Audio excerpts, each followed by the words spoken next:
नमो नमः।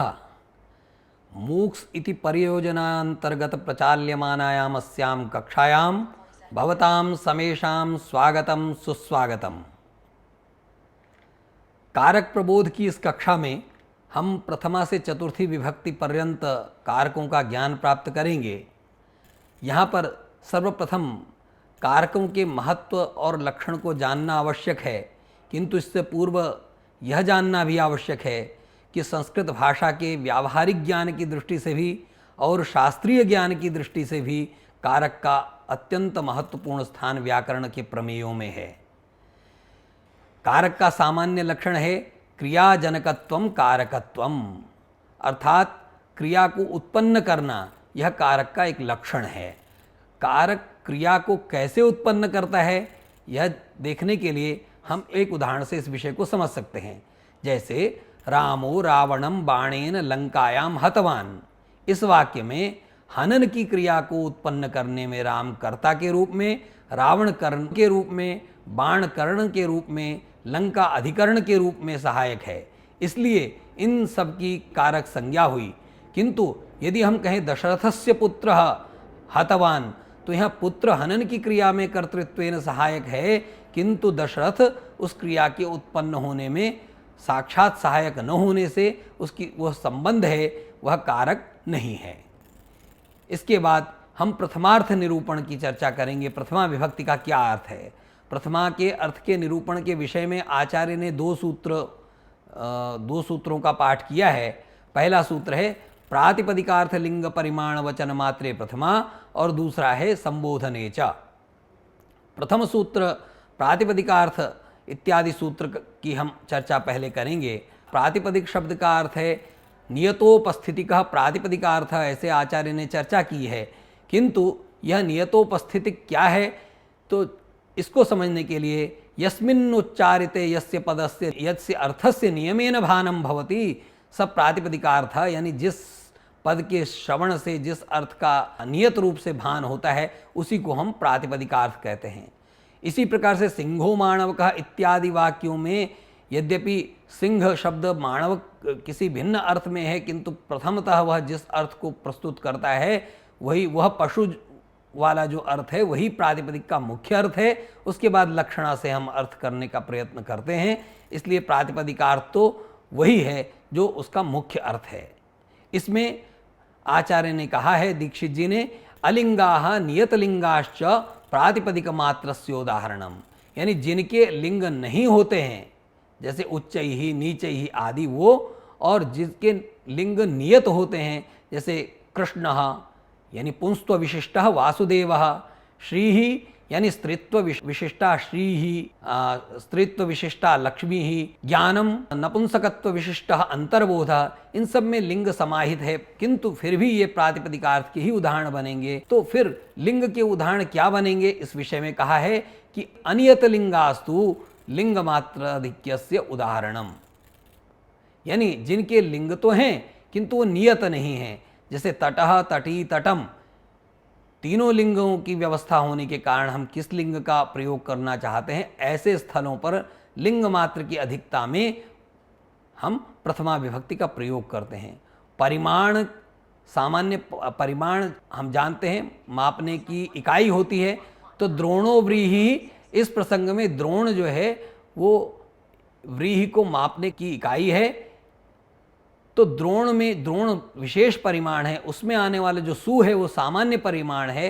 द्रोण परिच्छिन्नो व्रीहि, द्रोण से जो परिच्छिन्न व्रीहि है उस व्रीहि को द्रोण में आने वाले जो सु वह सामान्य परिमाण है, वह परिमाण के अर्थ में आने वाली प्रथमा है, इसलिए वहाँ प्रातिपदिकार्थ लिंग परिमाण वचन मात्रे प्रथमा से प्रथमा विभक्ति होती है। इसी प्रकार से वचन शब्द का अर्थ है वचनम संख्या, यानी संख्या के अर्थ में भी यहाँ प्रथमा विभक्ति का प्रयोग होता है, जैसे एकः द्वौ बहवः इत्यादि।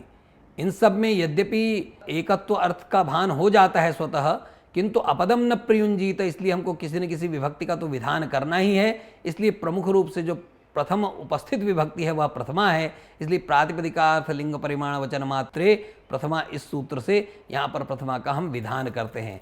दूसरा सूत्र है संबोधने च, संबोधन में भी प्रथमा का आचार्य विधान करते हैं। यह संबोधन बहुत स्पष्ट है, उदाहरण इसके लिए कहा है संबोधनम नाम अभिमुखीकृत्य ज्ञापनम, अभिमुखीकरण करके उसको बताना, हे राम माम पाहि, ऐसा करके हम श्री राम का अभिमुखीकरण रहे हैं, इसलिए हे राम यह संबोधन है, इसमें हमने प्रथमा विभक्ति का प्रयोग किया।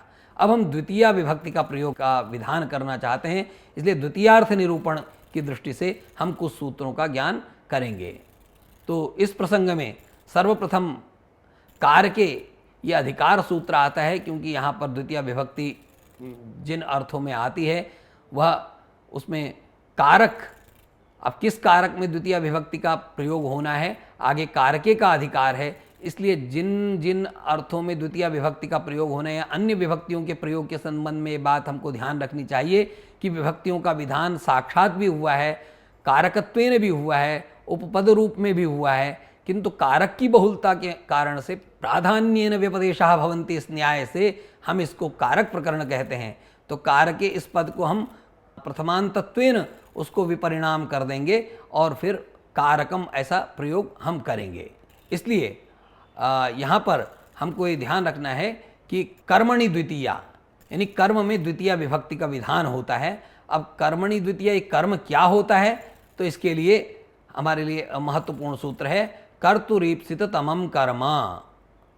कर्तुरीप्सित तमम कर्म यानी कर्ता जब अपनी क्रिया से जिसको सबसे अधिक संबंधित करना चाहता है, जिसको हम आप तुम इष्टतमम ऐसा प्रयोग आचार्य ने किया है, तो जिसको कर्ता अधिक संबंधित करना चाहता है उसकी कर्म संज्ञा होती है। तो कर्ता अपनी क्रिया से जिसको बालकः दुग्धम पिबति, तो पान की क्रिया से वह दुग्ध को सर्वाधिक संबंधित करना चाहता है, इसलिए उसकी कर्म संज्ञा होती है। इसी प्रकार का कर्म संज्ञक अन्य भी सूत्र आए हैं, जैसे इसके अतिरिक्त तथा युक्तम चानीप्सितम, यानी तथा तेन प्रकारेण, जैसे कर्म अब जिसको अपनी क्रिया से सबसे अधिक संबंधित करना चाहता है, प्राप्त करना चाहता है, सामान्य हिंदी में कहते हैं, उसी प्रकार से तथा युक्तम चानीप्सितम, अनीप्सित इष्ट की, अभी उस सूत्र से इष्ट की कर्म संज्ञा हुई थी, इस सूत्र से अनीप्सित की कर्म संज्ञा होती है। तो यहाँ कह सकते हैं कि इस सूत्र से आचार्य ने उदासीन और द्वेष्य दोनों कर्मों को साधा है, उनकी भी कर्म संज्ञा हुई।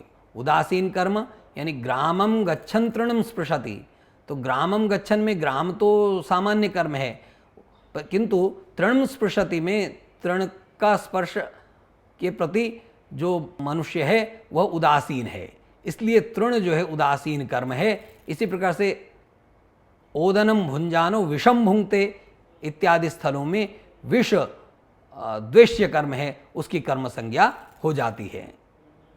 इसी प्रकार से यहाँ पर एक अन्य सूत्र की अगर हम चर्चा करें तो अकथितम च बहुत प्रसिद्ध सूत्र है कि जब अपादान दुह याच पच इत्यादि जो धातुएं हैं, 16 परिगणित धातुएं हैं, उन धातुओं के योग में जब हम उनकी अपादानादि विशेषताओं को नहीं कहना चाहते हैं तो उनकी कर्म संज्ञा होती है।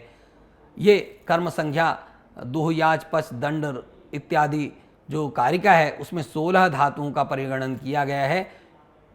इसके उदाहरण के लिए हम कह सकते हैं कि गाम दोग्धिपयः, यहाँ गोह दोग्धिपयः मूल वाक्य था, उसकी अपादाना की विशेषता को नहीं कहना चाहते, इसलिए गो की कर्म संज्ञा हो गई, कर्मणि वहाँ द्वितीया हो गई। इसी प्रकार से अन्य भी उदाहरणों को हम ले सकते हैं। ऐसे अकर्मक धातुओं के योग में भी देश काल भाव और गंतव्य मार्ग की कर्म संज्ञा होती है। उदाहरण के लिए हम देख सकते हैं इस वार्तिक के अनुसार गोदोहम आस्ते, ये भाव का उदाहरण हम देते हैं कि गो दोहन के काल में वह रुकता है। कुरून स्वपिति, यह देश का उदाहरण है, कुरुदेश में सोता है।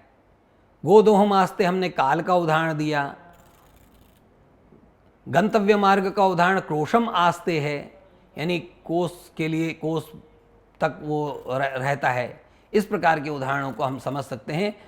इसके अतिरिक्त हम अन्य बहुत सारी कर्म संज्ञाओं का यहाँ विधान किया गया है। उन कर्म संज्ञाओं के विधान के लिए नीव वह्योर न जलपति प्रभृति नाम उपसंख्यानम अधिशिंग स्थासाम कर्म इत्यादि सूत्रों में आधार की भी कर्म संज्ञा की गई है। जैसे वैकुंठम अध्यास्ते अधिशेते यानी वैकुंठ में सोता है, रहता है इत्यादि में आधार की कर्म संज्ञा होती है। इसके साथ ही हम इस प्रकरण को इन सूत्रों के माध्यम से संपूर्णतः समझ सकते हैं, ऐसी मैं आशा करता हूँ। और नमस्काराः, धन्यवादाः।